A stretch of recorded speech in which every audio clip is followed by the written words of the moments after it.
Improvising a solo is a lot like cooking. It's not just about the ingredients, but how you mix them together. And Jerry Garcia had one killer recipe for cooking up soulful chord-based solos. In this video, I'm gonna break down Jerry's approach step by step. So if your solos have been tasting a little bland lately, this recipe might just spice things up and help you serve up something fresh every time you play like this.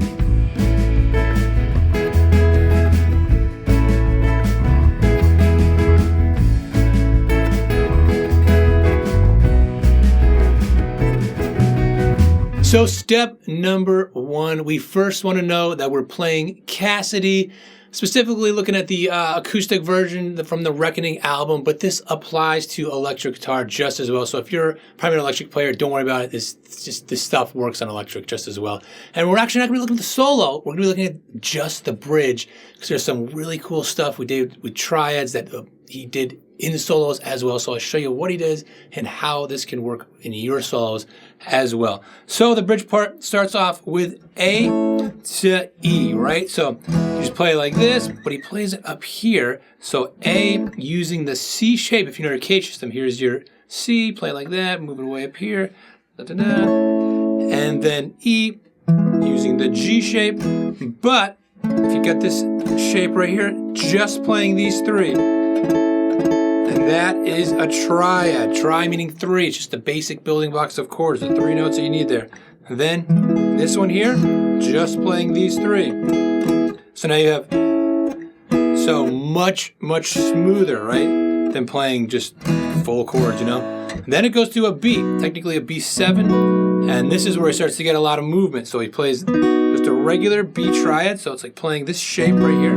This would be the E shape, so B, using the E shape, and then same three strings. That is a triad right there in the root position with the root of the chord, the B in this case, right in the bottom right there. And then we're going up like this. And then he goes. And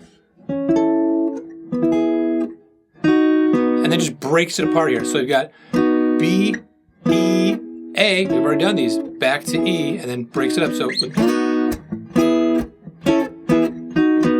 So, and that just gives it some more soulful stuff. So if you want to, if you're playing like a seventh chord, anytime you see this, you can do this, and you can play this, and play that, and be, you know, just be really melodic with it, and it really gives you a lot of movement, because triads, they make it a lot easier to be melodic with chords. Now, step two is applying it to a different tune, because the problem when you learn something is sometimes if you do it with a song, it's great to see it as an example, but it's like, okay, you might get locked into just doing it with that song. So we want to try to, as soon as we can learn something, try to apply it to another song, so it helps you break outside the box of that original tune. So let's hear this played with another tune, and I'll grab my electric for this as well.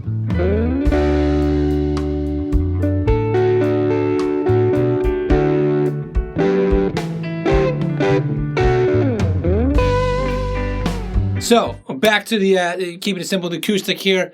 That was just a clip from the slow version of Friend of the Devil, and when it gets to the D chord, which is functioning the same way as it does in Cassidy, it's the 5 chord, because we're in the key of G, D, and then up here, I just did the same exact thing, right? And then it goes back to G. So this really works over a 5 chord. In Cassidy, we're in the key of E, and that B is what they call the 5 chord. So anytime you hear that 5 chord, and a lot of times at the end of a progression, it sometimes will hang on it, and this is a perfect opportunity to try to add this stuff, whether you're playing over a B chord or over a D chord. You know, it doesn't really matter. You want to start moving this stuff around. Now, if you're curious how I've learned triads all over the fretboard really fast, it's the caged system.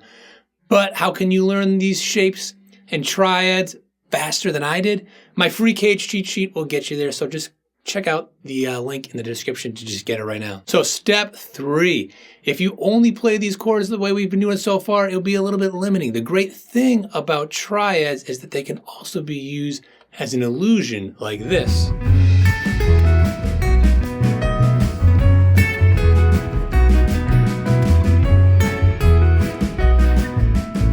So that was, you know, kind of the second half of the bridge, or I call it like the bridge 2. It's a little different, right? And that is over an F sharp minor, then an E, and then a B. And it just kind of keeps doing that. It does it twice, and then this third time it plays an A. And what we're doing is now breaking up these triads and playing them as melodic notes. So this is a way that not just playing the chords in your solos, but just outlining them, it can really help too. So looking at this F sharp minor right here in the A minor shape, right? So the shape right here, you look at just these notes right here, and then the E shape again like this, and then that B, same thing before. So you can see it slides. So it's kind of playing around that little shape right there. And then this, it's not playing the whole thing there, it's just going. But you can see it's just these 2 notes from the triad, and then pulling off into that second note, and then playing that same shape from before, this B triad, but just arpeggiating it backwards and pulling off to this A, which is still a chord tone. That is the major, dominant 7, making it a B7. So, right? It just plays that over and over. And that's just a lead line, you know, that's going while they're singing. But that's a great, you know, way of using it for solos too. So don't just think about these as ways to play the chords while you're improvising solos, but just outlining them as well. And you know, Jerry Garcia's simple recipe for soloing with chords has completely transformed how I approach improvising. But if you really want to unlock the full potential of this technique, there's one thing you need to master first. Triads. So check out this video here where I show you the fastest way to learn triads and how they'll take your solos to the next level.